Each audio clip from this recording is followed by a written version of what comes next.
బులెటిన్లో breaking news చూస్తున్నాం. జగిత్యాలలో కాంగ్రెస్ సీనియర్ నేత జీవన్ రెడ్డి వర్సెస్ ఎమ్మెల్యే సంజయ్ కుమార్ అన్నట్లుగా మారాయి అక్కడి రాజకీయాలు. ఎమ్మెల్యే సంజయ్ పైన హాట్ కామెంట్స్ చేశారు జీవన్ రెడ్డి.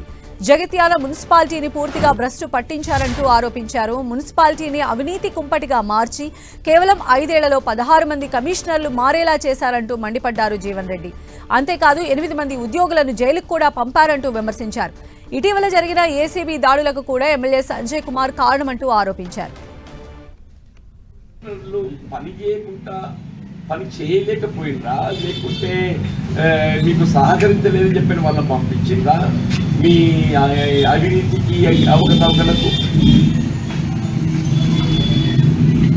8 మంది మున్సిపల్ ఉద్యోగస్తులు ఏదైతే ఉన్నదో జైలు పాలైనరు. మీ పుణ్యం. 8 మంది మున్సిపల్ ఉద్యోగస్తులు జైలు పాలైనరు అవినీతి ఆరోపణలతో. మీ పుణ్యం. ఏసీబీ దాడులు, విజిలెన్స్ ఎంక్వైరీలు, ఇదేనా మీ ప్రగతికి నిదర్శనం?